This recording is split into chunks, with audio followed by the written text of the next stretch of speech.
Greetings again. Thank you for watching. If you're a globe believer, like the person in the chat a few minutes ago, if you have a globe comment to make, then make it through the super chat. Thank you.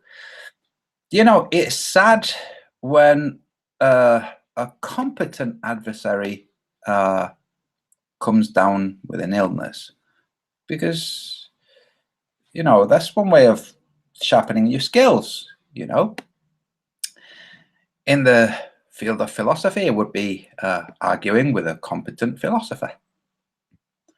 And you can consider this that kind of thing. I'm going to screen share. I'm talking, of course, about Mick West. Ay, poor guy. Okay, so I'm going to screen share. Just give me a second. And I mean it, Globelings. If you try to propagandize on this channel, that's a problem for you. And the person that was trying to propagandize, this is specifically about what you tried to say. Yes, that's right. Desktop. That's what I'm going to share. Okay. Here we go. The circumference of the Earth is 24,901 miles. Some of us remember when it was 21,000 and a few miles. No. 24,901. Almost 25,000 miles.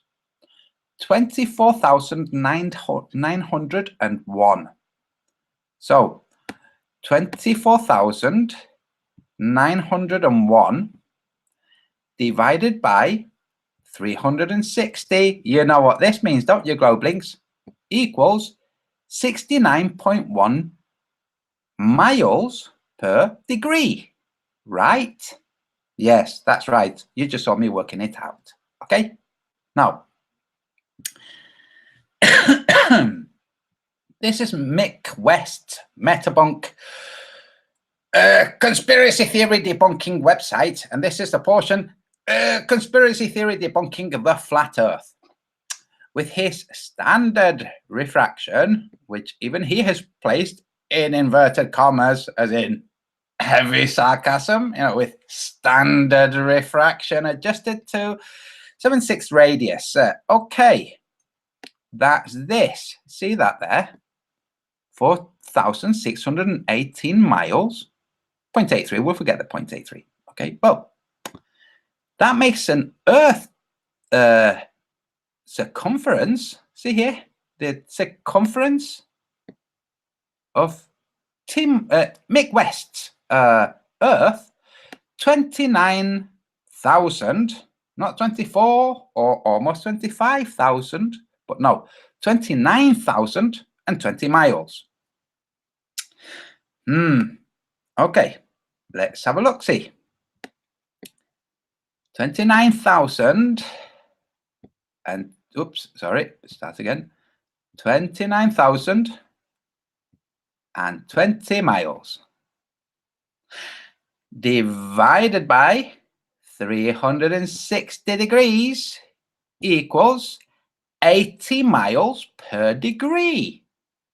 You see how a while ago we looked at this same thing with the considered as established Earth circumference of 24,901 miles, and that gave us a distance between the degrees on that spherical Earth of 61 miles. Well, Mick West is redefining that as 80 miles, not 61, 80. Was it 61? Let me check again. 24,901. Oh, damn it. 24,901 divided by 360 equals 69. 69 miles per degree compared to Mick West's 80 miles per degree. See a little problem there? Okay, you see? We can close this window. So, Mick West is calculating the curvature of an Earth that's almost 30,000 miles in diameter. That's a problem.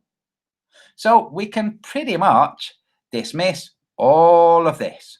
Why is that? Well, apart from it being the figures on an Earth that's like rather a lot larger than the spherical globe Earth that globelings think they live on, okay, apart from that, the calculation here being for an Earth that's larger than the established supposed Earth, apart from that, it's also got this caveat of not accurate for observations over water. That's right. Forget this, very close to the horizon, doesn't matter. It's still observations over water. No, don't count. What counts as very close? How close is very close? Okay. Could this be because of in the real world we have refraction, and this refraction causes this thing called compression that astronomers have known about all along, since like the infancy of astronomy. In the infancy of astronomy, they found that, well, the separation between the stars near the horizon, as the stars wheel overhead, that separation, when they first appear, is much narrower. The separation between those stars is much narrower than it is later on in the night. They separate and reach their full span of separation between them, and then that's how they continue until they reach the opposite horizon, where they compress again. That's right.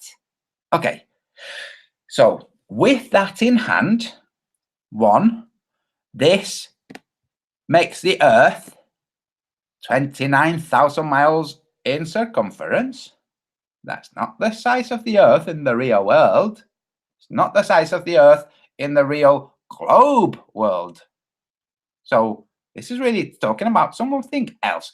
What does this do, though? Well, it makes the Earth wider. It makes it bigger. What does that do? Well, it flattens it out a bit. Just carry on. That's all you need to do. Just continue with the flattening until it's like flat. Then you'll have it right. Now, see, that's the 29,000 miles. We can close this. Now we're going to go to this video. This is by Ruhif. This person is one of those people. He's funny. Kind of a bit, mind you, I have to say, he probably knows how to use a level, you know, unlike other globelings. Yes, globe believers. There are globelings out there who've tried to demonstrate things with a level and have inadvertently shown that their level, which they were not holding, which they had propped on a pagoda, okay, they inadvertently showed that it was way off level. It wasn't level. It might as well just have been a stick, okay. Now Ruhif, on the other hand, he likes his trigonometry. That's wonderful. Now he looks at this video, which, by the way, I'm going to end showing the entirety of this video. More people should be discussing this video. Okay, this is a cracking video. Okay, now I'm going to play it all the way through. I've done it before in my previous channel. Going to do it again. We're looking at this photo, okay? And this person, he looks at what's been depicted in the image once it's had a bit of processing with things like A, B, C, D, E, and F, and the relative heights of these peaks. And he's saying, no, not possible. Don't believe it. This compression lark in the distance. Nah, not true. That's right. He's Australian. That's kind of how he talks. Not true. Don't believe it. Like, I need to talk to an astronomer. They'll tell you. Nah, not having that. Meh. So he says that this height here, we're going to specifically look at this height here, F, okay, which JTOL Media places at 4,300 feet, with lots of compression in the distance. You see this mountain right in the back, this mountain, that's 123 miles away. This city in the foreground, which has a lot less compression, that's about 20 miles away. You hear? That's 123 miles. This approximately 20. Okay, so there's a factor creeping in here. It's like distance and atmosphere and refraction causes compression. And he goes into it further in his own video, and we will, like I said, we'll watch it all the way through. But back to Ruhif, who says that F is not really 4,300. Don't be silly. It's, if you look down here at bottom right, it's 7,005 feet elevation. Smashing. Let's have a look-see. At 123 miles distance, at 7,005 feet elevation. What are you doing, Antonio? Oh, well, what I'm doing is I'm pretending there's someone there. There's someone there filming back. You know how we can see that point there? Well, that point would be able to see us, right? That's right. Right, so that's what I'm doing. I'm measuring from this point here, which Ruhif says is 7,005 feet. So from 7,005 feet, you see, he made this video, before I pointed out, you know, if you reverse the calculation, it all goes to pot. So he won't comment on this video, don't worry, guys. Okay, so I pointed it out, and I'm illustrating it again. We're going to say that F is 7,005 feet. So let's go to this Earth curve calculator, because it combines two. It combines the gibberish 29,000 mile circumference globe, and then the more simple mathematical on the 24,901 mile globe. Okay, so at 7,005 feet elevation, that would be from here, from this point, somebody there with a telescope or a P900 or something very good, okay, looking at us. We would be, well, 280 feet. Wait. Sea level would be 280 feet. For us to see it, we would have to be, well, 280 feet above sea level. But J. Media was not. It was at 150. See? He was at 150 feet elevation. You see? Let me see if I can zoom in and show you. Okay. Where is it? Observational height, 150 feet. See? Well, this calculator says he must be at least 280 feet to be seen from, well, that peak over here, from here. He would have to be 280 feet above sea level. He isn't, it's 150. Okay. It's interesting. Let's look at this one. Oh, this one says that the refracted hidden, and we're doing this just for a lark, okay, on that extra large globe Earth. Well, let's call it let's call it Nearth, okay? On Nearth, which is 29,000 miles in circumference, on Nearth, he would have to be 86 feet above sea level, okay, for this to see him. But he's not on Nearth, he's on Earth. You see the difference? You say, well, if the Earth was flatter because it was bigger, then, okay. But now we're going to go a little bit further. We're going to go to, we're going to reverse it. We're going to say, from his elevation of 150 feet, what would he see? Okay. Well, let's see. Coming down here again, okay, this area, because the other one's a joke. From his height, what would be hidden would be 7,000 feet. Almost 8,000 feet would be hidden. On an Earth, 24,901 miles in circumference, what would be hidden would be 7,776 feet. Okay, let's see if that's what's hidden. Well, the entire mountain is 10,000 10,812 feet. The entire mountain is that. Exactly how much of the mountain are we seeing?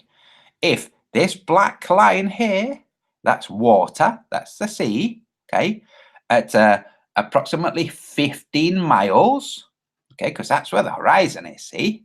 Look, where's the horizon? Geometric horizon, 15 miles, okay? So this black line here, all of that, 15 miles away, okay.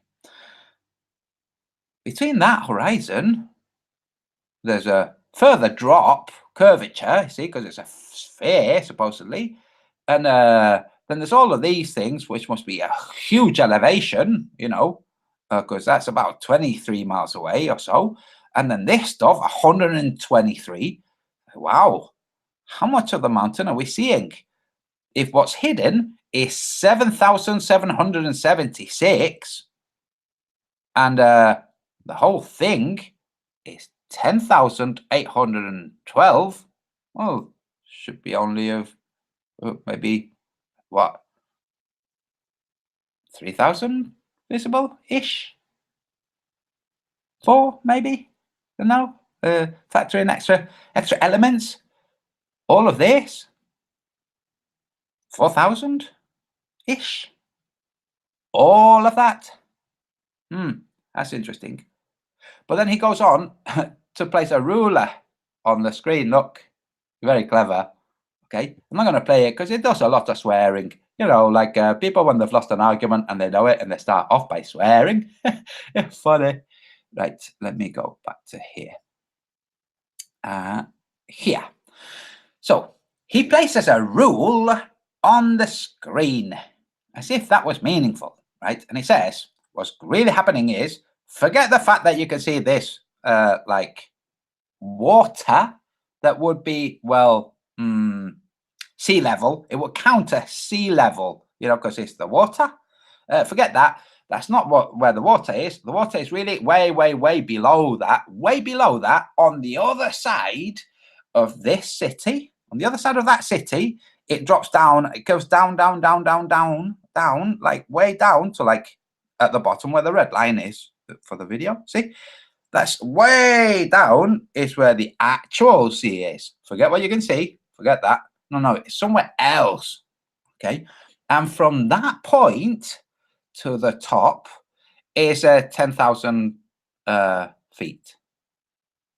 Okay. From that point to the top, 10,000 feet. Like, really? If it's from that point to the top, it's 10,000 feet. Then from here to here, what we're seeing is just 5,000 feet-ish. Right? Just 5,000 feet. Let's say what this says. Well, this says it's 7,000. Well, that doesn't allow. This doesn't work either, does it? Like 7,776 feet is missing from the frame, according to Ruhif. 7,776 feet is missing from the frame, which will be this here, the horizon. There's 7,000 missing way underneath. So this mountain must be approximately 14,000 feet high. Don't know. Must be something because we can see it. But let's go back to this. Now, here Mick West, oh bless your cotton socks, is gone to the trouble of making this here so people can play with it and have a look, see and see what's what. Okay, so these are draggable. See where it says this draggable? Okay, so the draggable. I've placed it so that the horizon here is approximately 15 miles away from the target distance, which is here. But wait a second. That's distance. Well, look at what that's distance from. Okay, see this line here where it says tilt. See this line? That's distance. See, that's distance. Care to measure, anyone? Look, this distance is apparently the distance to this point. It isn't really. If you drop this down, it'll come short, it'll fall to about here. Can you see? Like, This is the distance, 1. And line of sight is like distance and line of sight, both short. Here's the horizon. This is the viewer height here. You can change this. See, drag it up and down, right? Okay, so I'm going to place it. No, I'm going to place it back where it was, about here. So this is the viewer height, the eye or the camera. See, he's gone out of his way to say viewer height, eye, camera. Okay, okay. You could have just said point of observation. Yeah, just that. Okay, but never mind. So from this point of observation, there's this line that goes like this, that crosses the distance, supposedly, that continues to here. This would be what would be visible at the horizon. On an image like so, this would be visible like here. If this city wasn't here, okay, or even if it is, okay, all of this visible, well, along this line, all of it visible. And this area here that reads with the words visible, that is not reached by like the distance. It's not reached by this other point here, which is just establishing, well, something for the math. I'll show you in a minute. Okay. This green portion, which is visible, it's like, oh, see, it is visible.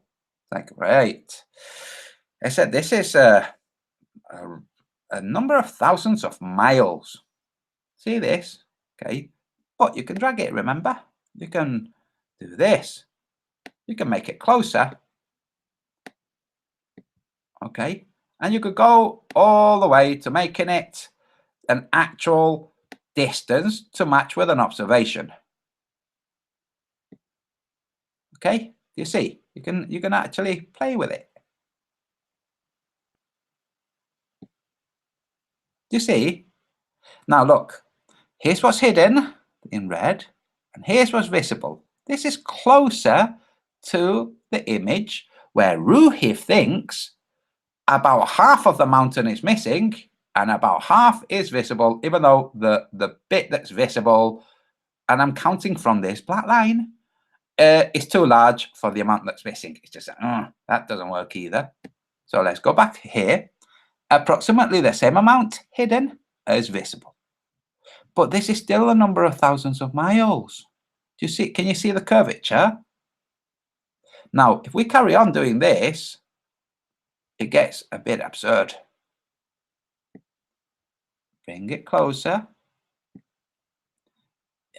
You carry on doing this until you can't, it gets to a point where you just can't. Okay, just too indistinct to show.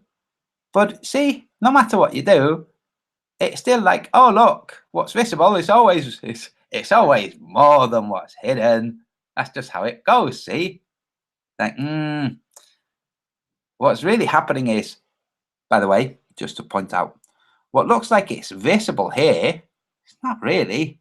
What visibles would be between this dot and this dashed line. This other one, if I zoom out,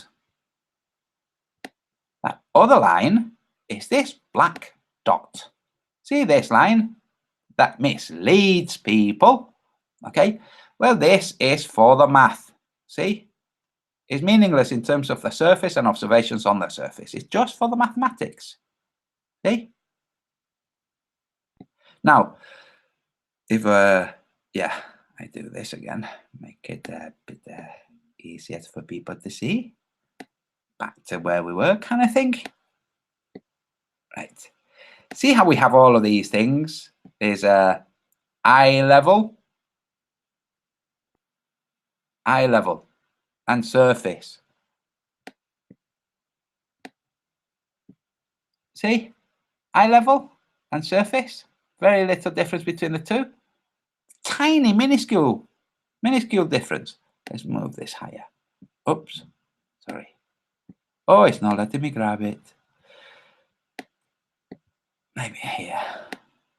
No. Oh, it's not letting me grab it. Ah, well, forget it. The point is, he's complicating things for himself because the whole thing isn't working. it's showing much too much. And when globelings like Ruhif take a hold of it and they say, right, well, what's happening is this, right? About half the mountain is missing because its feet, if we say that they're at sea level, they're way beyond this line here. But we can't quite calculate how that would work because, well, between this is, say, 15 miles away, and that's 123. So there would be a drop between that 15 miles and that 123. So if we go back here and we go, from a view height of, say, 1 foot, let's say 108 miles, which would be, if we were now measuring from that horizon, well, there would be a drop of, let's go to the real one, of 1.4 miles. See that? 7,600. It's like, oh, it just keeps not working. If from that point on there were 6,000 miles, 6,000 feet, 7,600 feet. Well, that would make from there's about 13,000 feet high, but it isn't. It's 10,000 feet high. So what are the globelings doing? They're just putting rules up on the screen and saying, look, right, you see what J. Toller Median says that I just don't believe because I don't know anything about compression. Sounds like a newfangled theory to me. Look at astronomy. I don't want to look at astronomy. Right, well, in astronomy, they explain it. Well, never mind them. So when Ruhiv gets a hold of something like this, and he says, look, forget all this gibberish about compression as if that was a thing, right? Let's pretend it's other things. Like, let's pretend that this point is really 7,005 feet. And we go, okay, let's do that. Let's pretend it's 7,005 feet. And there's somebody there looking at us. So we'll go back, and we'll place it back to 123 miles away. And 7,006 feet. Was it 6 or 5? I think it was 5. 5. 7,005 feet. And they're looking at us. And we're at 150 feet. Oh, look, we're hidden by 130 feet. How's that happening, Ruheath? How's that happening? And that's with his just, I'm just going to throw it out there. I think it's 7,000. Why? Because everything must be nice and stable. See how this mathematical rule here, all of the segments have the same separation between them. That's because that's mathematics, right? Well, this real world, it must work exactly like mathematics. So if this is the distance between these two lines, and this is the distance between these two lines, the distance between these two lines can't be this if they're representing that much drop. I don't believe in compression. It must work like in a cartoon mathematical world. So he says it's 7,005. J. Tolan says it's 4,300. Let's have a look if it was 4,300. 4,300. Then the hidden height will be 1,381 feet minus the 150's elevation. It's like, oh, well, that's curious, really. It's curious. We can look at this till the cows come home. The globelings are going to talk about all of the stuff that's visible. You see, let me just go through it again. At 150 feet elevation, okay, what's missing is 7,776 feet. Am I still screen sharing? Oh, yes, I hope I am. Okay, so 10,800 feet minus 7,776 equals 3,024 feet. See this mountain?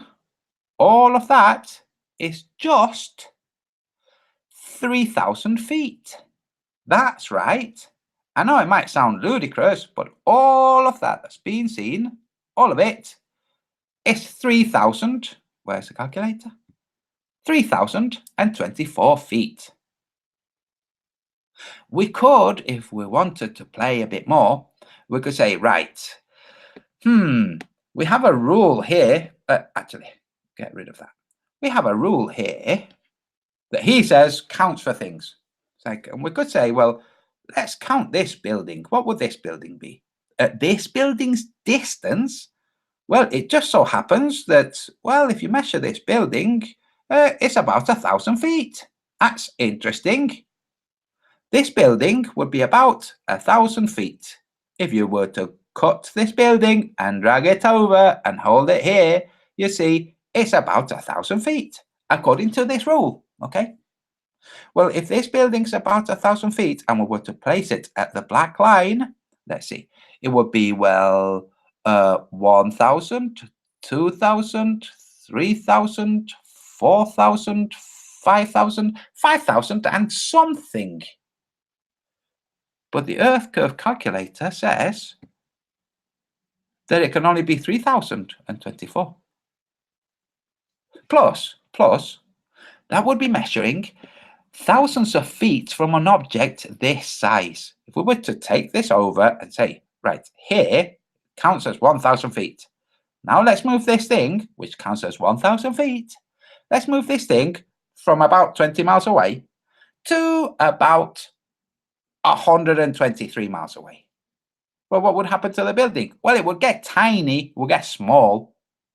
That's right, it would, because that's what happens when things go away in the distance. When they recede into the distance, they go smaller. Oh dear. It would then look like, well, at its new tiny size, if you then came here and started counting up from the water, it would be like number 7, 8, 9, 10. Oh, it's about correct. We're seeing about all of the mountain. That's right.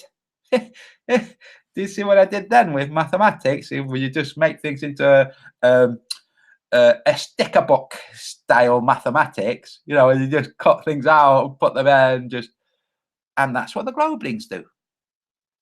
True story. I'm going to stop screen sharing. Oh, yes, I'm going to stop screen sharing and then go back and start screen sharing again. Only start screen sharing the J. Tolan Media video all the way from the beginning. Oh, the poor Globelings. And this Mount San Jacinto. If only that just hadn't happened, and the Roger Center also hadn't happened. If only that.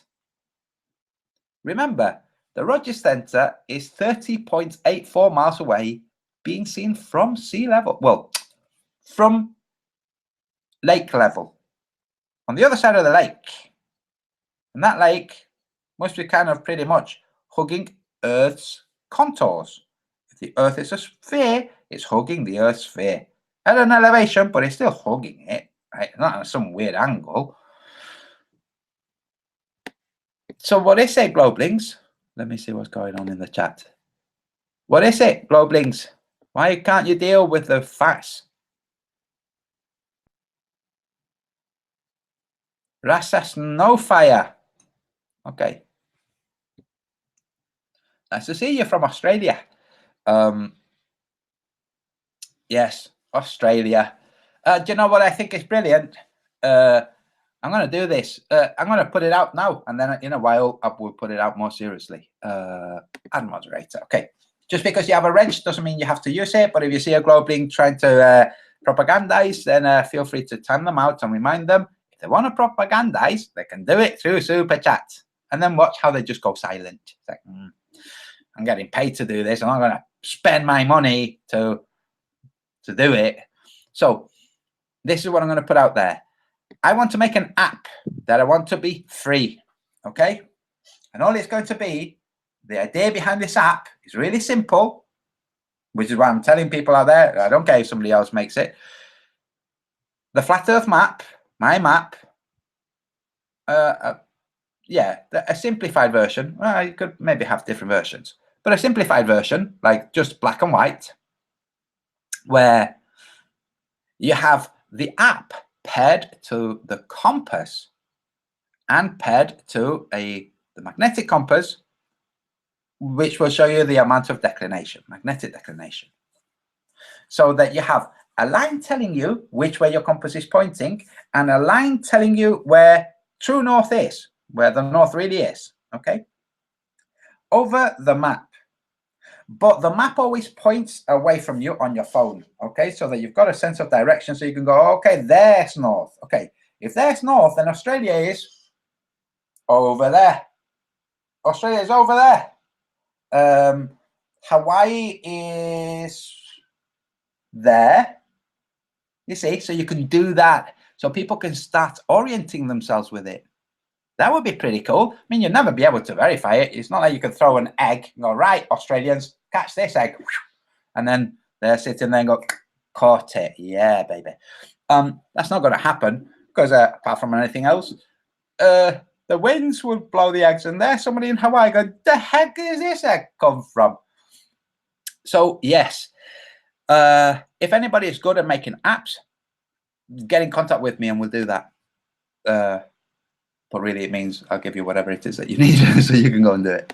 Oh, I see someone here. Jeff Brooks says, censorship shows a complete lack of confidence in your arguments. Hey, did you say that to NASA and the Globalings? It's a good one, isn't it? It does. It shows a complete lack of confidence in your arguments. So how is it that the Globalings don't really have any real engagement with flat earthers? It's almost like they're censoring them. It's almost like YouTube is also censoring them, not entirely, because if they just completely clamped down on flat earth, it would then just snowball. It would become a thing that's passed about in schools, colleges, universities, and businesses on flash drives. And then they'd have absolutely no way of keeping tabs on it. They like to keep tabs on things. See? Now, everybody in the chat, thank you. I'm going to screen share, and I'm going to go and make another coffee. Oh, no, I still have it. I'm going to go and warm this up because it's gone cold. I'm going to screen share the full video from, because he makes some good points. Some of these points were picked up by Luz Divina from Brazil. Very good about the real world and, well, how the real world really works as compared to the cartoon version of it that Globalings have in their minds. So I'm going to screen share J. Tolan Media's video. Just give me a second and I will step away. It's a 20-minute video. I'm going to play it all the way through. I don't mind. Right, so here's the video, and I'm going to turn the volume up, and I'm going to step away and play it.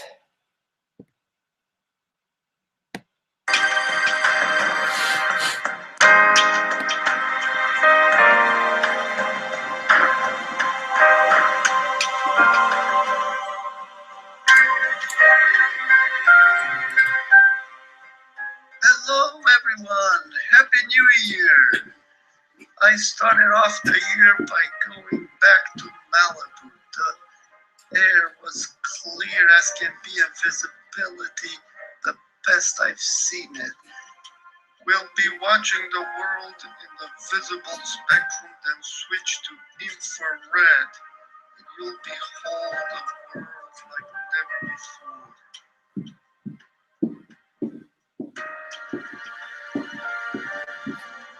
So I walked out at the Point Dumaine Natural Preserve. Very nice observational location. And most of my filming was from about halfway up. It was a bit windy, so I stayed on the left side of that hill there. And anyway, here's a clip. This this is what you saw in the visible spectrum. You could barely see Mount Baldy there. And that's Point Palos Verde right there, and Catalina,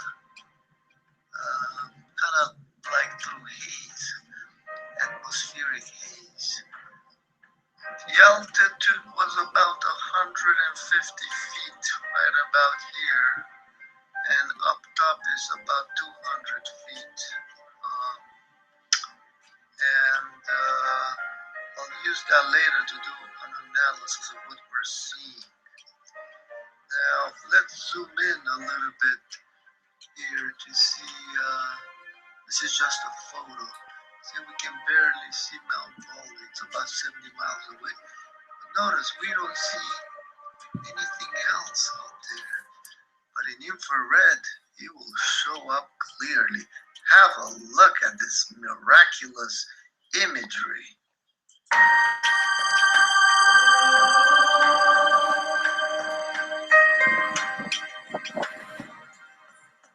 Look at that.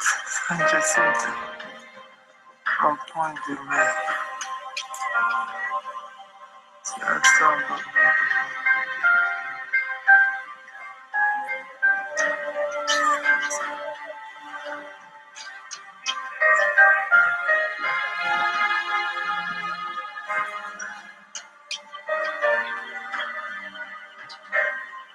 Santa Monica right there. There's LA.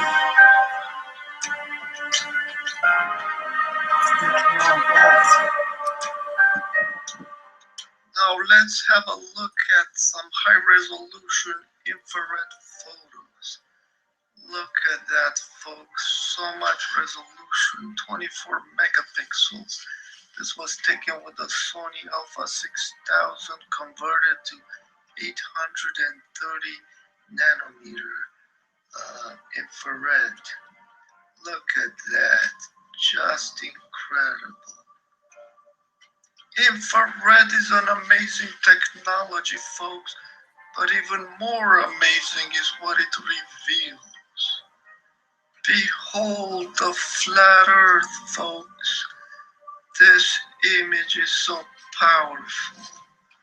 Just have a look at this, folks. That mountain is over 123 miles away. If we were living on a globe, that mountain should not be visible. It should have dropped behind the curvature of the earth. But the earth appears astonishingly flat, folks. It's a very mysterious, strange phenomena. We'll do an analysis shortly because there are some very interesting things revealed in this image. Let's have a closer look.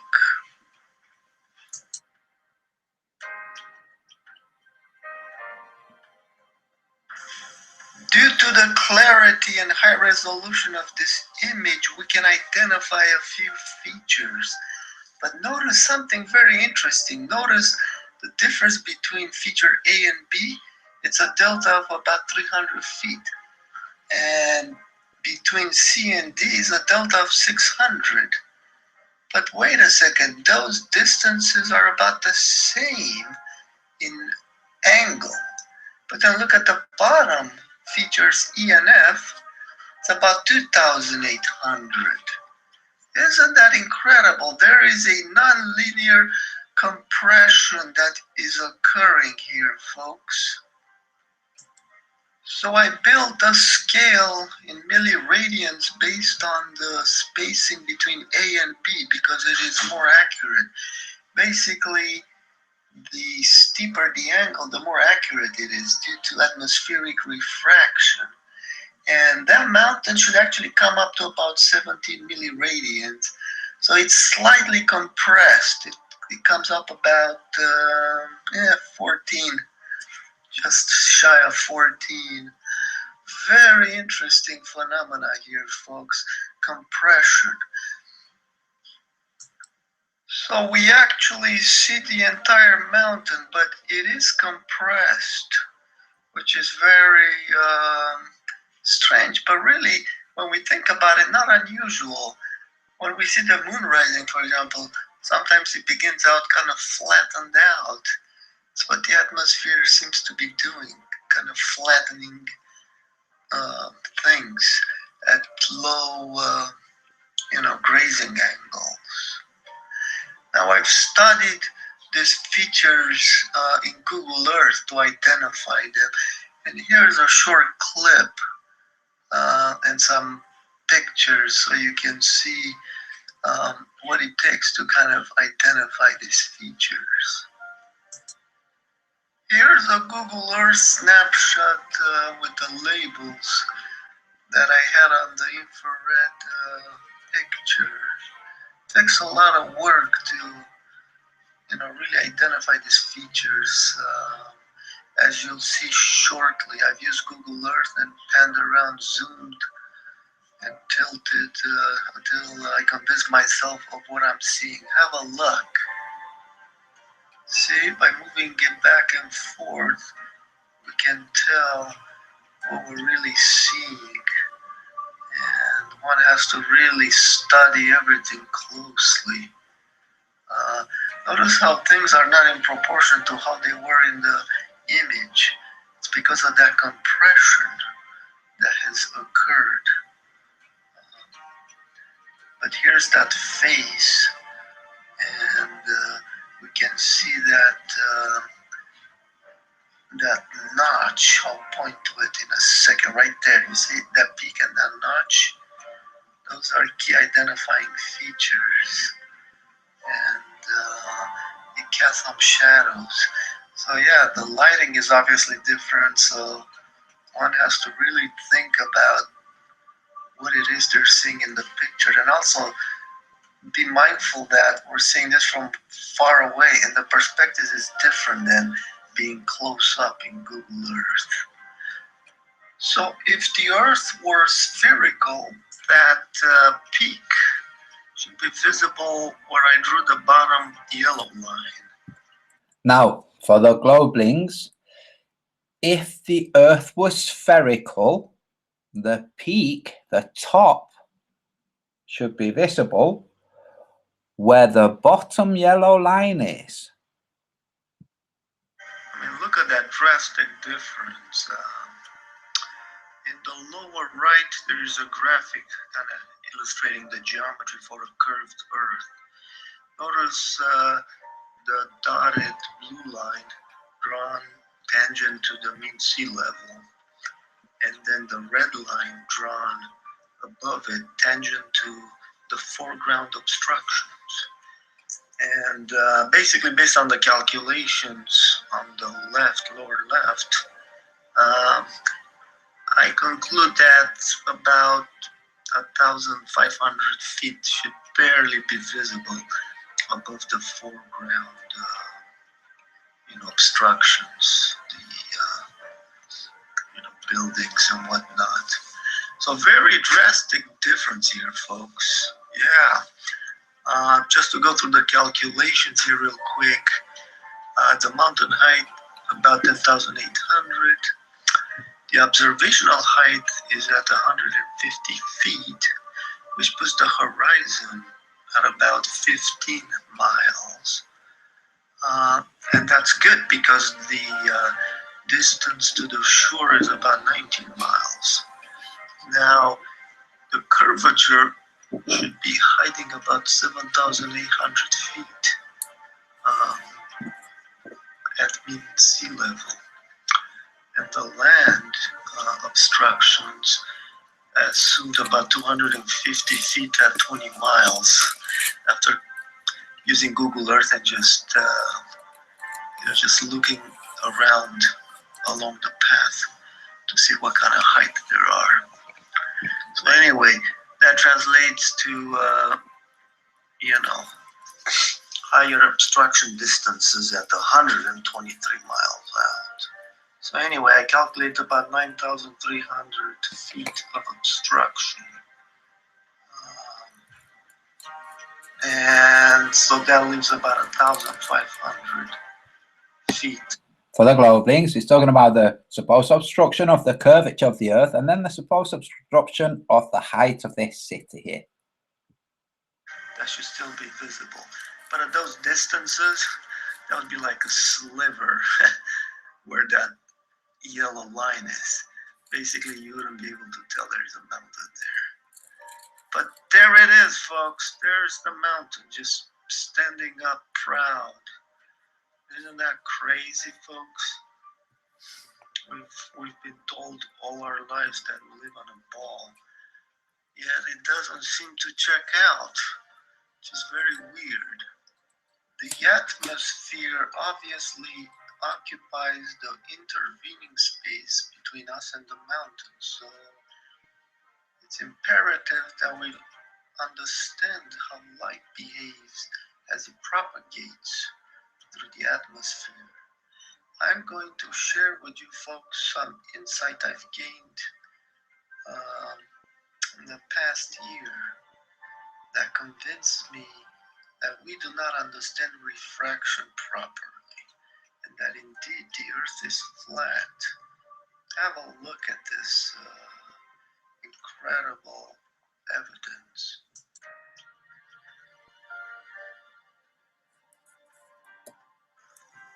Using an app, a theodolite app that measures angles, I noticed that the horizon over water is not where it's supposed to be. Here I'm just standing on the beach in Key West, Florida, and it's not where it's supposed to be.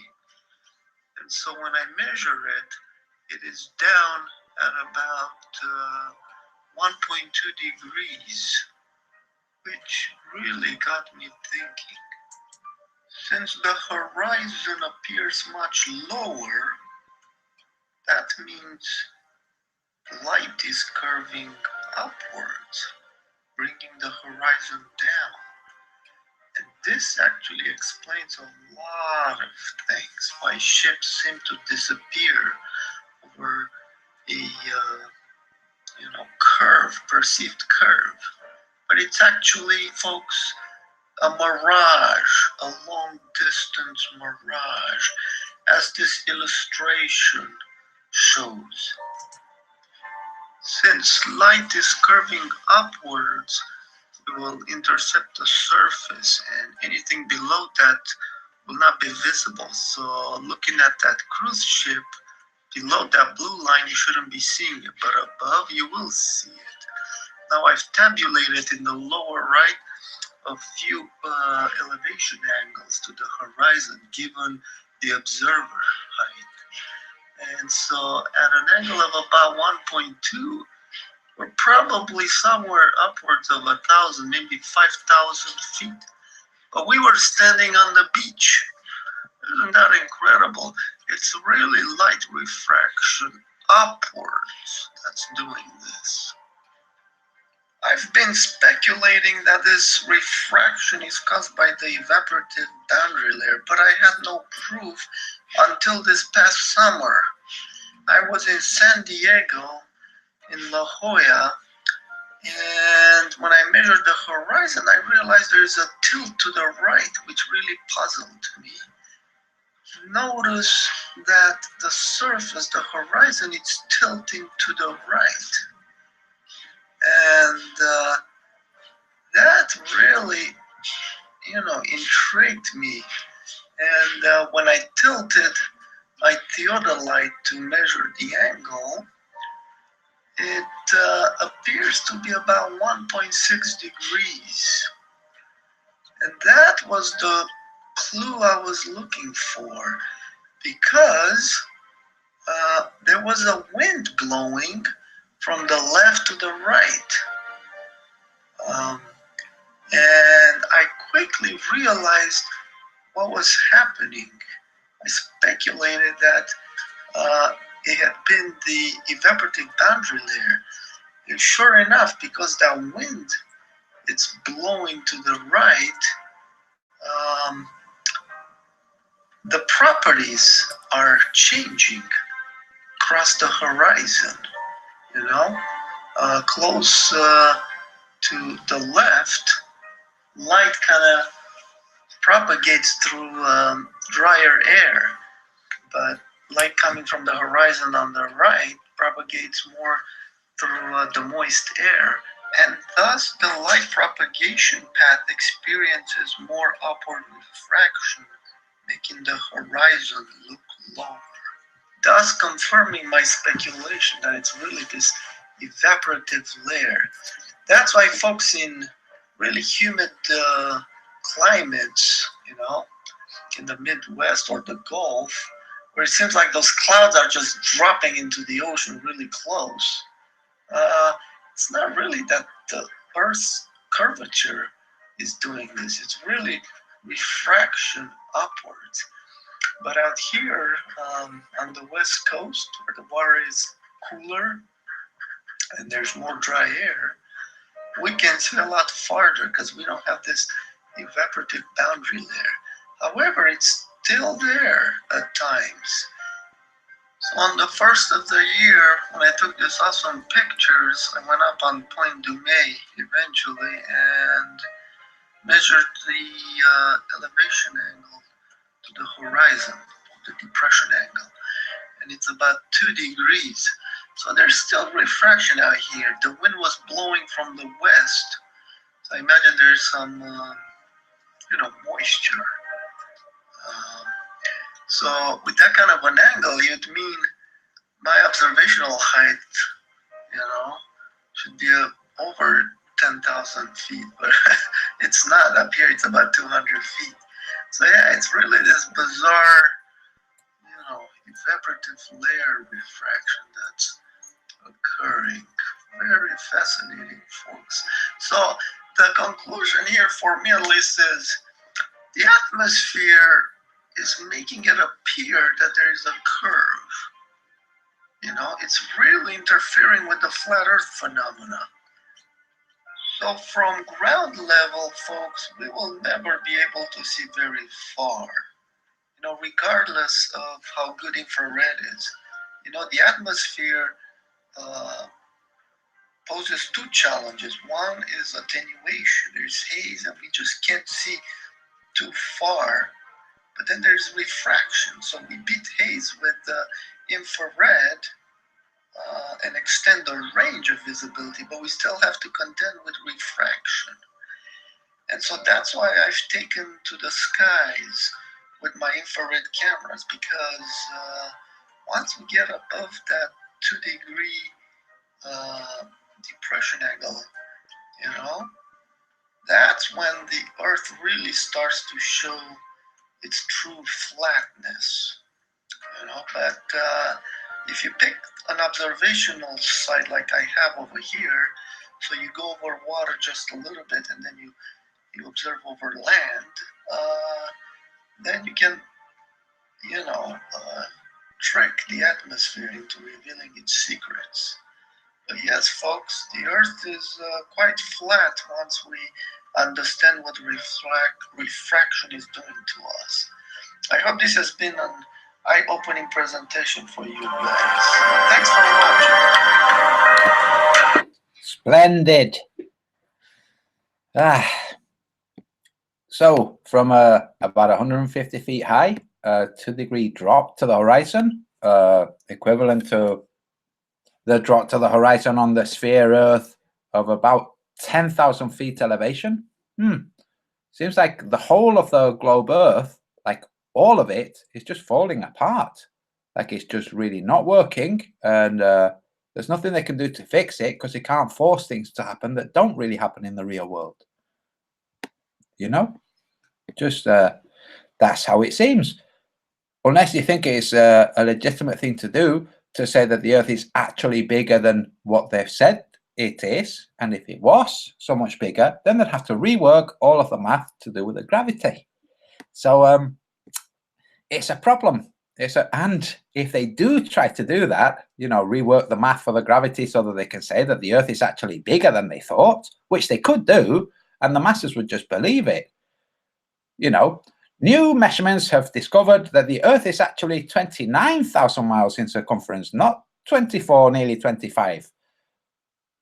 New data has shown this, but this reflects gravitationally as meaning, and they just back engineer the math to say, there you go, you're all squares, nice and neat. And that's what globe beings do. And then in flat earthers try to do that. They say, yeah, you can't just back engineer. Like, yes, you can. You really can. I mean, as long as what you're back engineering is true and demonstrably so, it's better than back engineering just ideas. That's just silly. Like, there's been a little bit of a resurgence of the concave Earth silliness. It's like, dude, how about you deal with the circumnavigation of Antarctica on your concave Earth? It's the same as on the globe. You still have a massive problem. You can't pretend it isn't there because it's inconvenient, you know? So, and then, by the way, people who want to study my map, where's my watch page? People who want to study my map, look at the flights that go over from Europe to South America or even North America, or from Africa to South America. There isn't any, you won't find any really. When you look at them, you find that at night time, the stars are pretty consistent. You can see anytime they bank, left or right. And they don't have to bank to turn, by the way, in case you didn't know this. They can turn by flying completely level. They can still turn if the winds are turning that way. But also they can turn with a rudder. They don't have to bank, okay? So you see them following the stars. It's like, wait a second, this flight is taking like 8 hours. The stars are scrolling 8 hours. That means you're moving in a curve, because that's how the stars are moving too. So you find that you'll find that you start verifying my map. That's one of the ways to verify my map, by the way. I'm trying to find the watch page. I don't know if I closed it. There it is. And that's it. That's how it is, guys. We have more flat earthers making observations. New flat earthers, by the way, some of the best observations are coming from new flat earthers. Like, they really are. Flat earthers that have looked at this, looked at the various different things that are available to them, and then gone and done their own thinking and gone and checked and gone, huh, that's interesting. I'll present this. And then they present it and it's like, oh, that's a globe beam problem. Anyway, I'm now looking in the chat. How's everybody doing? Everybody in the chat. Oh, Sure Shot writes to me, do you believe the government's authority is legitimate? Question mark. First, I don't really genuinely believe things. I think, or I might think something is true, which some would say is a belief. But I consider things. I think the word belief is a big problem. So I will rephrase your thing to, do you think the government's authority is legitimate? No, I don't think the government authority is legitimate. I don't. Do I think the world would be better with no government whatsoever? No, I don't. I don't think the world would be better with no government whatsoever. You see, generally speaking, you have government and you have the civil service. And every year, governments around the world, they take a break. The government takes a break. They stop making decisions. They stop discussing things. They stop finding new things to resolve. And the civil servants, they continue doing their work. They're the ones that allocate funds, make sure things aren't being destroyed, that kind of stuff. Making sure people aren't committing fraud left, right, and center as much as they can. That's a civil service that we assume is just part of the government. It's like, no. Sometimes the civil service holds government to account. It's not really how you think it is. So when you say government, if you say remove government, remove civil service, what do you have? You have complete chaos. That's what you have, complete chaos. So remove government, leave the civil service in place, leave it static, leave it to get to the point of stagnation where the people demand a change. Then the people would demand that there was government for a while, but it wouldn't really be government, it would be parliament. Parliament for a while to discuss how to fix this stagnation set new things in motion, and then go on holiday again. That's what I think would be best. But, you know, what does that matter? So, yeah, that's your answer. No.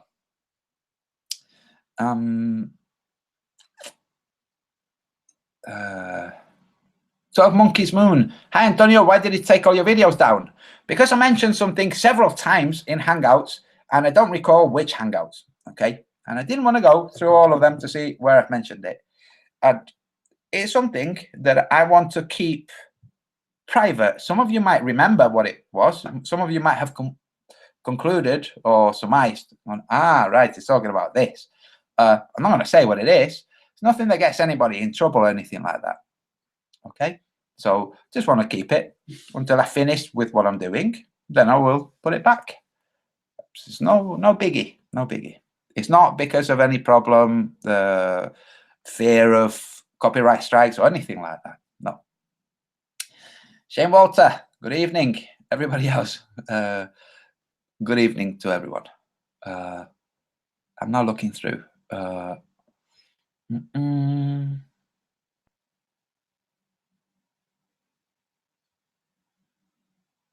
I'm looking in the chat, through the chat.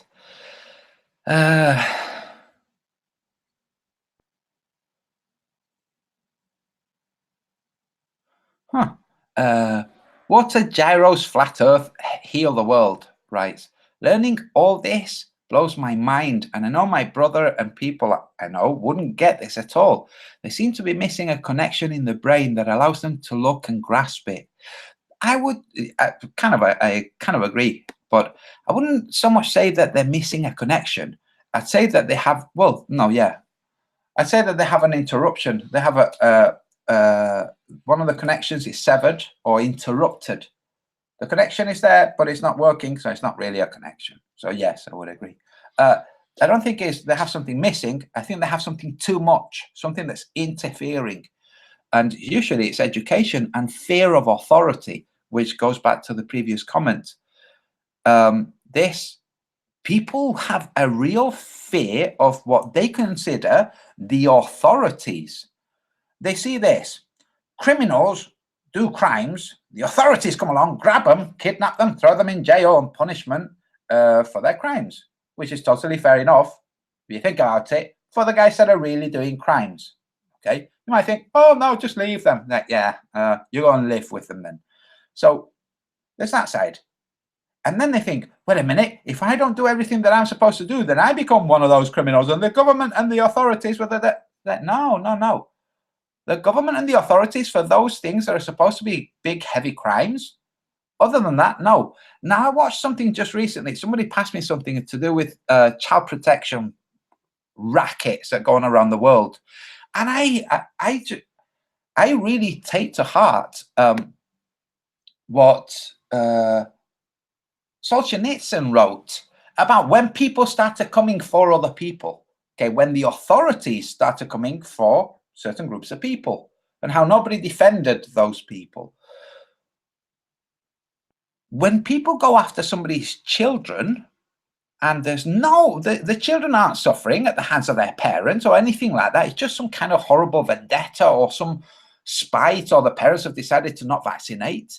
If the rest of the people around them don't defend those people, which means defending those children, then we ought to be ashamed of ourselves.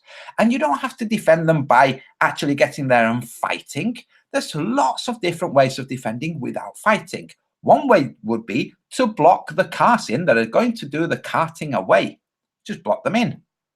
You block the neighborhood so that the police cars can't come and interfere. You do there's all kinds of things. Just think a little bit. And then ultimately there is violence. If somebody's trying to kidnap a child, there's nothing wrong with being violent to free that child. You know, that's the way I see it. And if you then go to court because the authorities think you shouldn't have done that, sod it. So what? And if you then go to prison because you were found guilty by these illegitimate authorities, so what? At least you didn't stand there and let it happen. You know? But too many people, like, they talk about things, but then when it comes to it, like, they do nothing.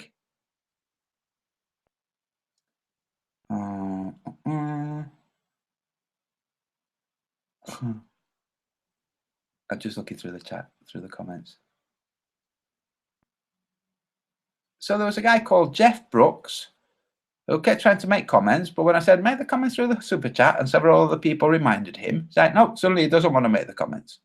It's like, censorship. There's no censorship. If you can do what you want, but you have to pay for it, that's how life generally goes. You know, like you want to go to London. I'm in Britain. You want to go to London. How do you do that? Well, you pay for it. Either you pay for your fuel or you pay for the transport for somebody else to take you. You know, that's kind of how life goes.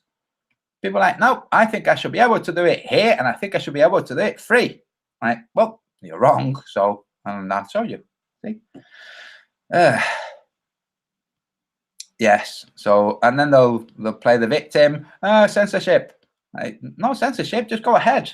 Make a dollar donation or whatever it is. Make it. Say whatever you want. Use up as many characters as you can. Go ahead. Plenty of other places where you can do that. Like Twitter. Go ahead. Do it on Twitter. Do it free. Because this, by the way, this that I'm doing now, people think, oh, just doing it for. None of us flat earthers do this free.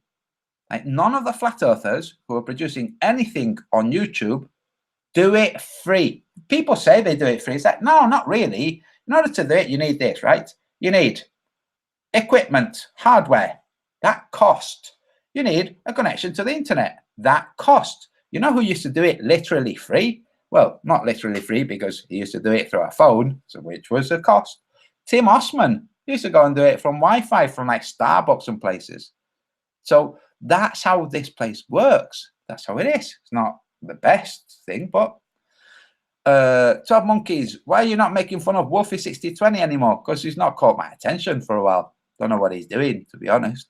It's a big problem for him. And we just saw, if you think of his flight at 40,000 feet elevation, I think it was, or higher still, and you look at his horizon dip, and then we compare it with J. Toller Median's horizon dip from like 150 feet elevation. Oh, that's a big problem for you, Wolfie6020. Why so silent? Well, that's kind of why so silent. Rock Lover, welcome back, dude. Rock Lover is a globe link, but he's not abusive, and he doesn't sit there propagandizing globe. Wait, I say globe link. I think he's just a skeptic. I don't know. But he's not a flat earther. But he doesn't sit there propagandizing crap and being rude. So if you're a globe link or whatever, and you want to be in the chat and not be propagandistic, just making comments that have nothing to do with what's being addressed in the video in which you're making those comments, and also be a bit rude to other people, then you don't get a wrench, you don't get to do it. If you try to do that, do it through super chat, and then I'll read it, I'll address it. It's just been established by one of the British flat earthers that the super chat is working because no globe links are making comments. And isn't that effective? Orphan Red. It's effective, isn't it? And any of the other flat earthers who make content, it's effective. The globe links come along and go, oh, you mean I can't propagandize? Well, then I'm off.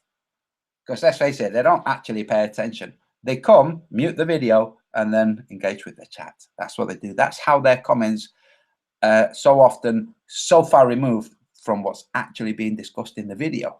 They literally do that. Mute or pause the video and engage with the chat. God forbid something might go in that makes them question things, you know. That wouldn't do. Oh, what's this? Yeah, so for the globelings, because I know that there are globelings, it's not just all flat earthers. What do you think of Mick West making the spheroid 29,000 miles in diameter? Kind of a big deal, you know. Like, really. In my previous thing, I was reading a comment from somebody who's arguing about the elevation of Jenna Fredo's video. That was 143 feet higher than sea level. That doesn't make a 29,000 mile diameter, circumference Earth. That's just how it goes. Celtic 67 backup. dude. So in case people didn't know, Celtic 67 is one of the guys that's being actively censored. And listen, guys, okay, for the guys out there who are being censored, part of the reason you're being censored is gang stalking. They're doing this to people so that people will go crazy or just give up. That's why they do it. The only thing that you can do is just continue. Just continue. Don't let it get to you. It's done on purpose to get to you. You know, like if you're human, it's going to get to you. So yeah, for all of you who have found that you're censored, as in you're making a comment and then you come back and that comment's gone. Sometimes it's just filters. Sometimes it's things like that, you know, to do with the comment section. But sometimes it literally is just you being censored. And your comments, you as a targeted individual for gang stalking. It doesn't mean there are gangs roaming around looking for you. It's just an expression. It's a term. It's a turn of phrase for systems set up that are like gaslighting from narcissists. That's what it is. It doesn't mean that there's a narcissist out there directing operations or anything like that. It can be a team of people. It can be a bot set up, so there isn't even any people there. You know. So yes, don't let it bug you. I've had loads of messages from a guy that I know here in Stockport. It's like, no, don't get flustered. That's why it's there.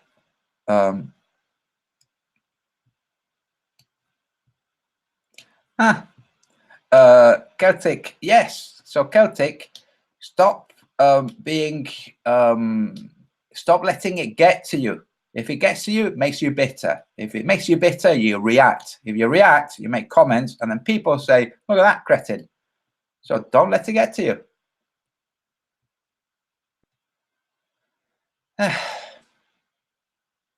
So now I'm going to see if he's listening. If you're listening, Celtic, okay, make a comment to let me know that you're listening.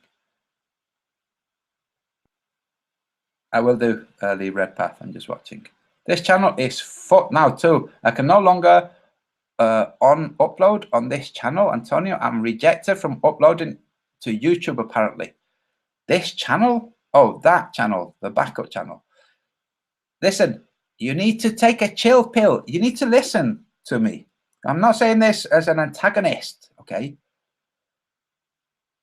My main channel was killed. I know what it's like, okay? It was gagged 3 or 4 different times, 3-month gags. I know how it goes, okay?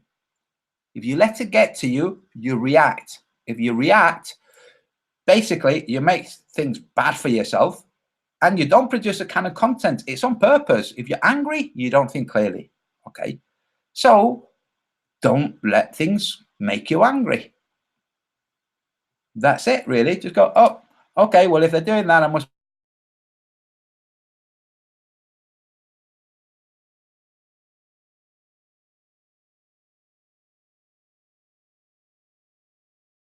be being the charge in the atmosphere keeps stability for weather, like keeping things normal. The charge has gone, like you say, and the weather is mental. Or is it down to weather manipulation?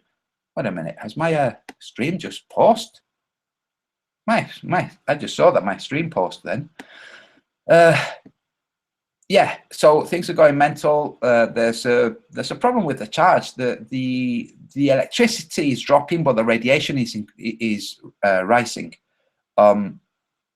Yeah, very strange things going on.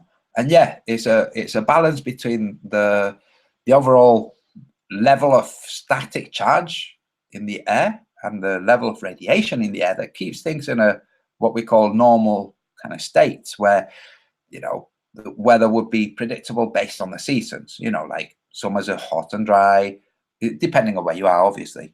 And now it's pretty chaotic. So yeah, it is. Yeah, you've not had the tingle for years like we had back in the days for when storms were arriving. Yeah, we're not also not getting static charge. And it's like, oh, everybody's wearing shoes that discharge the static. Like, no, it's just not happening as regularly. Like, we all remember, and it's not like our bodies have changed so that they don't accumulate static charge. You know, we all humans have at some point got a static discharge from something metallic. We've touched a door handle or something, and that little not happening so much. And one of the guys that I was discussing this with, Harmon Walker, he's noticed, and that's you know, that's not a dim guy. Yeah, anyway. Elliot Hall writes, because a flat motion defies expectation, people will either one, deny it because it doesn't fit a globe model, or two, compromise the data to fit one model, even though it can fit both models. That's right. Like observations, as Jay told on media, they say, no, look, this is what's happening. Just interpret all these things. Just assume that all of these things are going on. And then if you look at the footage, you can say, yeah, that kind of fits. But you're having to assume a whole bunch of stuff. Like, here's the data. The globe says this. The globe is supposed to be based on mathematics and science. And science is about making predictions. That's what science is about. It's not about anything other than making predictions. It's not supposed to explain. This is another thing, by the way. Science is not supposed to explain what's happening. It's supposed to describe what's happening. So when you hear theory apotheosis or the clown shoes saying, this is just a description, it's not an explanation. It's like, yeah, science is describing, it's not explaining. The why, who knows freaking why? That's the position of science, guys. Like in the real world, that is the position of science. So they keep looking, going, my gosh, it seems like it's a particle. Why is it a particle? Don't really know. My gosh, it seems like it's a wave. Why is it a wave? Don't really know. But they're supposed to be describing what's happening, not the reason why it's happening. And then they look to see if they can figure out an approximation to the reason. That's how it is in the real world. Bobby Shafter writes, I see you're live. I can't listen in at the moment. Okay. So not hearing what you're saying, just hoping you review the chat later and see this. I did, Bobby Shafter. Glad you're here. Bobby Shafter is another non-rude globling, so he's welcome to Wrench. Yeah, so that's how it is, guys. You know, like we have so many not misnomer, yeah, misnomers, misrepresentations of reality being pushed by flat earthers. It's like, guys, you've left the world of misrepresentations of reality. You've left the world of just repeating mindlessly. And now you're pushing misrepresentations of reality and you're repeating mindlessly. How about you just freaking stop? Didn't you learn? Or are you not really a real flat earther? Like, didn't you learn?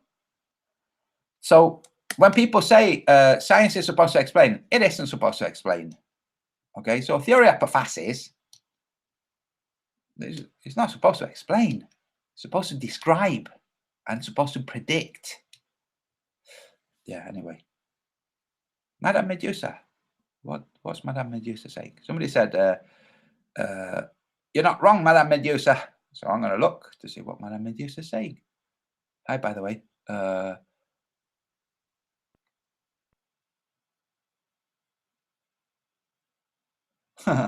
Madame Medusa writes, a lot of the time, the gobby ones are the total nerds and incels of life when you see them. I don't know what incels of life means, but when you see them, I've got a good idea of what you mean.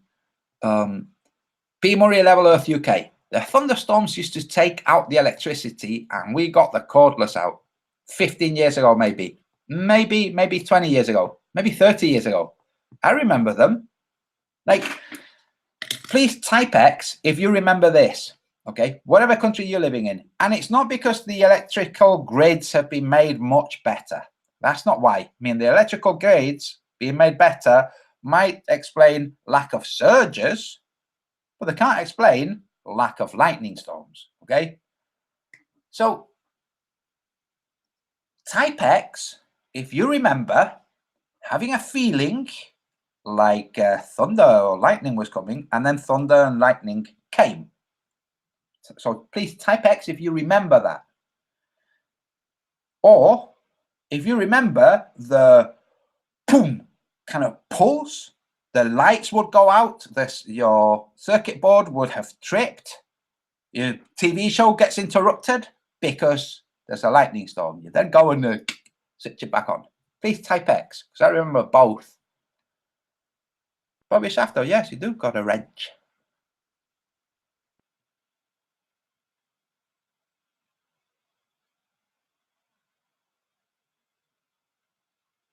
Okay, so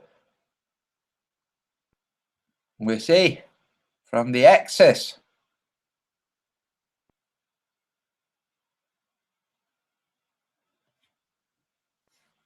Yes, Rune Thorson, it really is.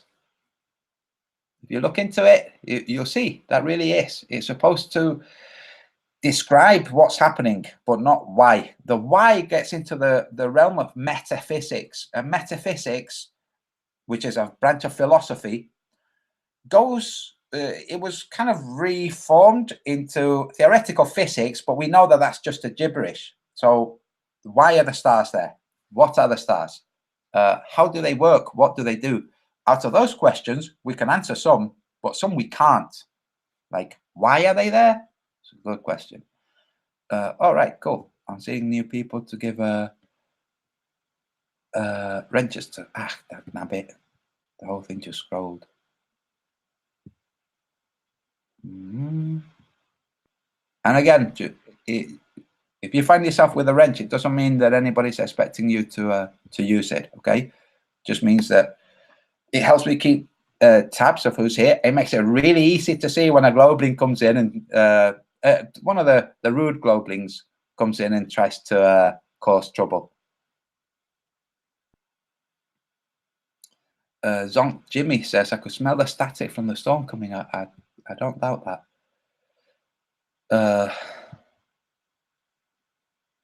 And I look for, so Bobby Shafter, I look for your comments. In fact, can you just repeat your question so I don't have to scroll through now? And I'll see if it's,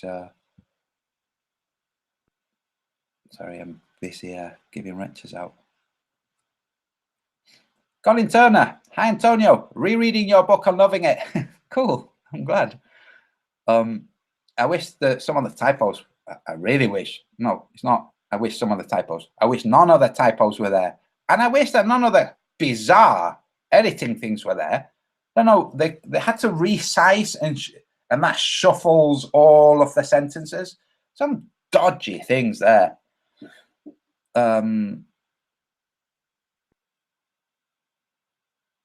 Andres Eñe, Antonio Subirats, you talked about people infiltrated into movement in Terra Plana, the flat earth movement from Argentina. Who are them?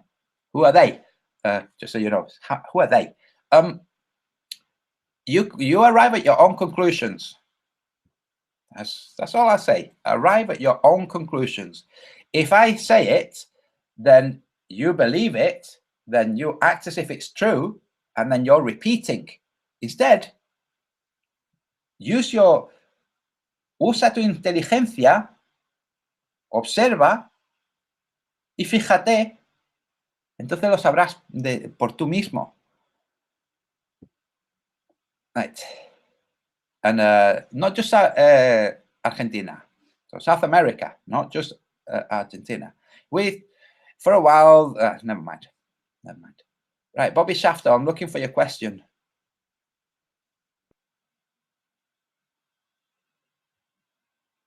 What's Madame Medusa saying that everybody's agreeing with? Well, other people are agreeing with. Men who think that they're bad boys on the keyboard. All right, okay. But you see their photos, they're like total weasels. Yeah, incel. Yeah, I can say that. In fact, do you know what surprised me? And I was a little bit disappointed because I like the guy, even though he's a bit of a... He's a bit deceitful. Okay, this is Conspiracy Cats. I like him. He makes me laugh. I like his sense of humor.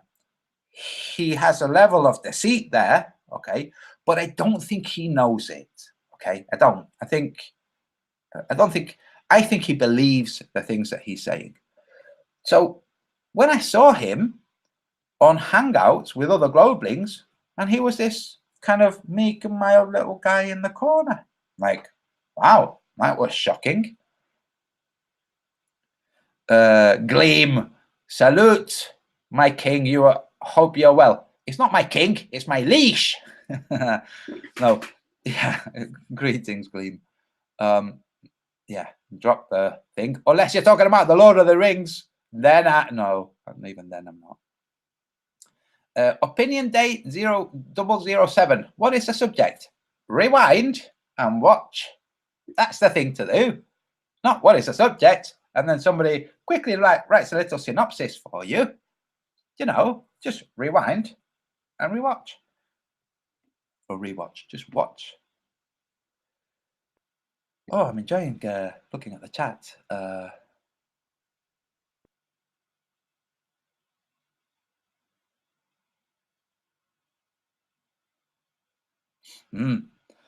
So, water gyros, flat earth.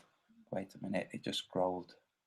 So when I'm looking at these things, sometimes it just jumps up. It just scrolls like poof. So I used to be able to smell the rain coming. Yes, me too. Have you come across any madness going on in nature to do with smelling of rain coming? Nature relies on rains more than most things. Yeah. There's all kinds of bizarre things. Watch the channel Adapt. I think it's 90.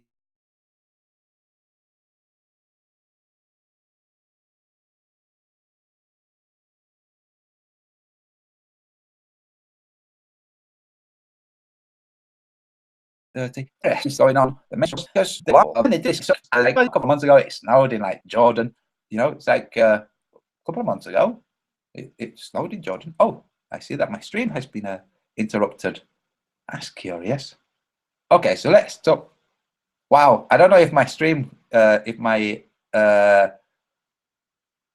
what I was saying kept being streamed, but when I was talking about mainstream, not discussing some of these bizarre things, except in hindsight, you know, a couple of months ago, it snowed in Jordan, that kind of stuff. I saw, because I've got the screen over to my right, that the transmission was interrupted. I don't know if what I was saying was also interrupted. It's very curious. Yeah, anyway. Hammond Walker, driving around in Vegas right now, waiting for my friend to arrive from Oregon to the Las Vegas airport and listening to you. Thanks for your time. Cool. Hope you enjoy it. Is this friend coming from Oregon a friend that you mentioned some time ago?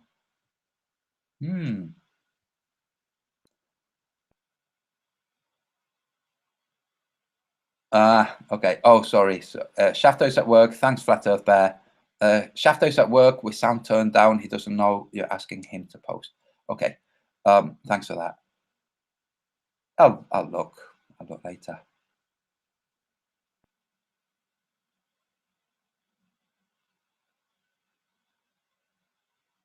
Why does the moon wobble?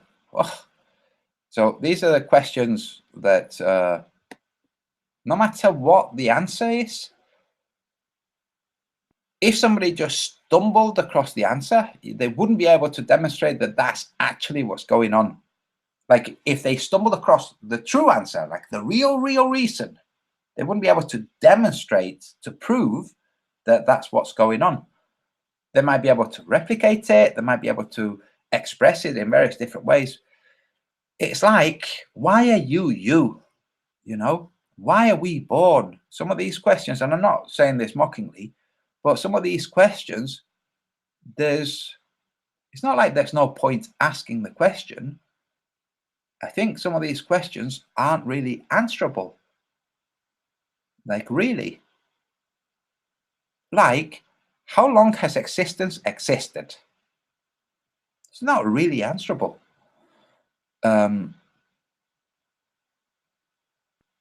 And it wobble, including the Terminator line. It does wobble. The moon does absolutely wobble. What's the term for it? I forget. I have it there somewhere in a whole jumble of other. Oh, it nearly drifted by. Somebody will write it in the chat.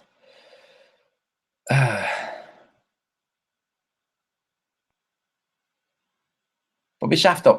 Okay, cool.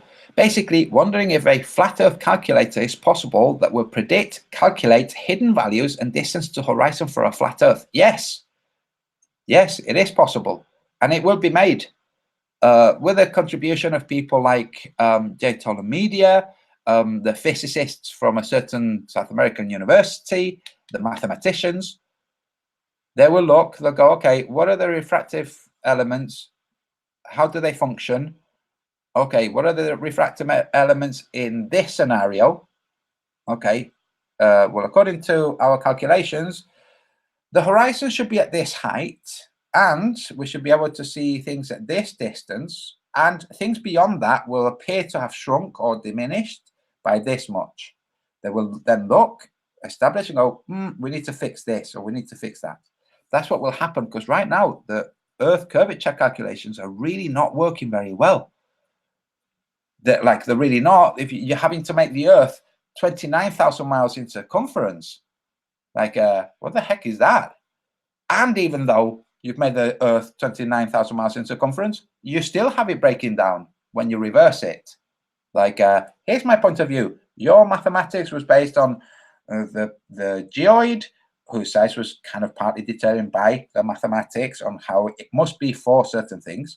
So then you have the certain things happening and tweaked. It used to be 24,000 miles. Now it's almost 25,000 miles, the Earth. Then you look, and by the way, Eratosthenes' Earth was, I'll work it out for you. Give me a second. That was a good one. Should I? If you want to see how large Eratosthenes thought the Earth was, then what you do is you go to Google Earth and use the distances that they have. That way you can use their own distances to debunk them. See the distance between Syene, which is now Aswan in Egypt, and Alexandria in Egypt. Measure the distance there, and then you multiply that by 52. Because that's what 7.2%, 7.1 of degrees represents over 360. So you then see, you go, oh, right, so that's what Eratosthenes thought the Earth was, the Earth circumference was. Richard Archer is like, WTF was that? Yeah, the glitch in transmission. Has it glitched again? Oh, no. Yeah, so.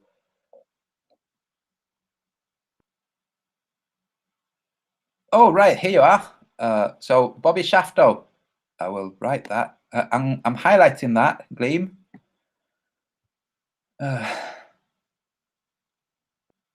I will put it to Bobby Shafto. So Gleam writes, I have it right here, right now. Here is the limit to your apparent horizon height divided by tangent / angular resolution limit, plus lots of other accounts, i.e. atmosphere, etc. Okay. Bobby Shafto, Antonio says yes to your question and anticipates it will come from the academics. No specific time frame, however. I don't know.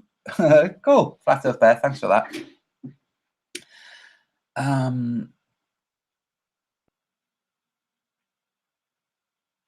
Yeah. Libration. Thank you. 12 Monkeys Moon. the moon wobble. Libration. Should remember that because it's got Libra in the word. And that's my star sign.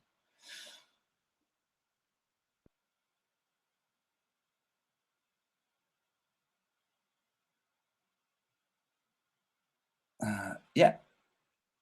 Bobby Shafto. Oh, okay. You'll hear this later. I'm reading your comment. Flat Earth Bear, thanks. I listened to the replay in a couple of hours. I'd like to pursue this further actively. Antonio might be one of the few, maybe only flat earthers open to tackling. Yeah, of course. I mean, we're talking about the real world, like how the real world works. You can't pretend like everything on the surface of the earth across water, all of it is visible all the way to, you know, from New York to Madrid.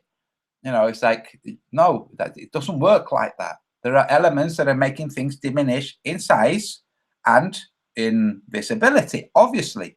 So you have to factor that in. And my prediction is it would be very close to the curvature mathematics, only instead of the surface of the earth curving, it would be light. You know, and this is gleamed from Gleam, but also from JTOL and Media. You know, like light does curve. It's demonstrable. It really does curve. It's not straight lines, and they're certainly not parallel straight lines. Light, when people, so I've got a gist of an understanding of light, okay? With the gist of understanding that I have of this holoprismatic system that we call light, that comes from understanding that the sun is a holoprismatic nexus. The sun isn't there. The sun appears to be there. If you were to drop a laser pointing at it and go over here, you see that the sun is no longer pointing at the sun. The sun seems to have scrolled like, oh my, what the heck's going on with my hair? Just saw it there. Seems to have scrolled across the sky like a hologram, okay? And it's now there. You can do this with the moon, by the way, guys. I did it with the moon. It just didn't show in the video. You can see it with your eyes, but it doesn't show with the video. I did it with the moon a couple of weeks ago. Nice moon. Set up my laser, go look. It's like, huh, that's interesting. I aimed the laser right to the center. It was I think it was pretty close to like a quarter moon, not a full moon. Center, move away. Not the center. I actually did it from my window and went downstairs. I did it outside too, but I was filming and I was focusing on the camera. I will do it again. In fact, I encourage people to do it. My camera is not good enough to pick up the light. Okay, I'll ask a friend of mine to have a look. He might be able to reset it. Do it yourselves. Grab a laser, fix it, like really fix it on a tripod at the center of the moon, and then move away whilst you're looking at the center at the moon and watch. So given that light really doesn't function how the physicists have misinterpreted it to function, the truth about how light really functions is very different. So the bending of light, which is now, well, yeah, light doesn't actually travel in straight lines. It's not really a straight line. Like lasers might travel in more of a straight line, but laser, strictly speaking, is not what you might call light. It's not the same thing as just light. So you use a laser and you see, well, that's interesting how much that bends. And now you look at the real light and go, okay, well, real light doesn't function like a laser. A laser is like an attenuated light. It's a columnated light. It's not, how do I say this? Go and look. I forget the name of the physicist. I think it's a physicist. Might be a chemist.